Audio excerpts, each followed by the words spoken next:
ngayon ang paraan para makamit ang pangarap na nasa loob ng vision board or dream board. Ano doon mga pictures? Kung nakasulat pa yan, ngayon ang gusto mo. Example, gusto mo magkaroon ng isang resort na malapit sa dagat. O, di ba? Mayroon siyang dream na gano'n. Resort talaga kasi kumikita ka sa resort. Kaya natutulog kami mapasok sa mga resort, di ba? Gusto ko kasi may investment ako, kumikita yung investment ko. Asset. Yung sinasabi ni Robert Kiyosaki, na huwag kang bumili ng liabilities. Na di ba, dapat pag may binili kang bagay, yung kumikita ng pera. Kasi yung pera nyo na kinikita mo, yun ang bibili ng pangarap na nasa vision board. Kaya dapat pala, yung goal setting ko, yung paraan. Ito dapat ang focus ng goal setting, ang process, anong paraan. At sinabi ko kanina, ang paraan, isa sa mga paraan ay itong negosyo natin ngayon. Okay? Nandito ang paraan eh. Kasi, ginamit ko yung paraan sa pagtuturo, hanggang 75,000 na ako, 70,000, di ba? Hindi mo nakaabot, hindi makakabili ng pangarap mo na nasa dream board ko. So, pero, pag-usapan muna natin ang 10-step formula. Kasi ito yung general na paraan naman.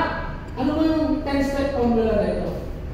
So, una, decide exactly what you want. O, dito na yan sa vision board, di ba? Decide exactly what you want. Mas detalyado, mas powerful. Mas detalyado, mas okay. Pero, isa mo kotse, gusto mo ka ng kotse, anong kulay, di ba? Anong ba? Dapat clear siya. Clear siya, anong brand. Ganun ang bahay, ilang floor. Ilang floor. So, dapat, ilang floors yung gusto mong bahay. Dapat clear yun. So, yan, nakalagay na yan. So, decide exactly what you want. Then, number 2, crystallize your thinking. Kasi dito sa exactly what you want, hindi lang yung mga material na bagay. May 8 tayo. May 8 tayong questions na dapat i-consider.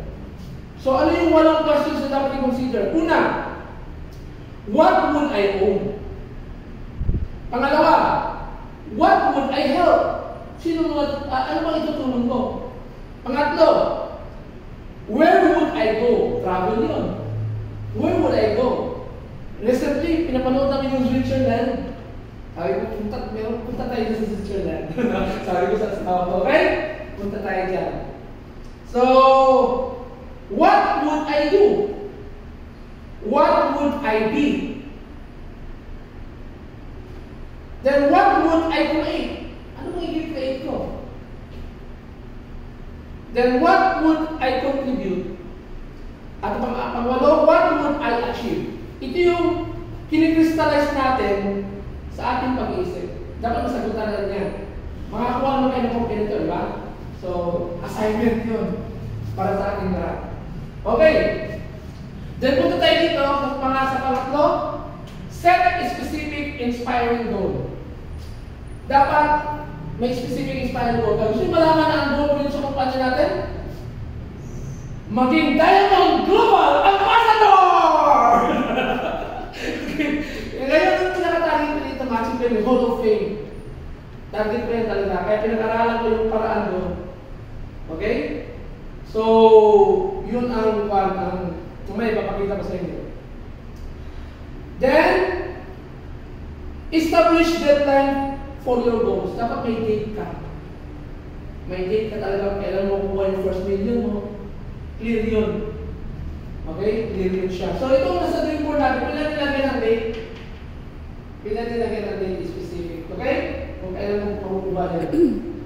Next is, decide what you will do to reach your goal. Ito na papasok yung what you will do. Yung what you will do, yun na yung sa papasok sa goal setting na mag-focus ka na ngayon sa proseso.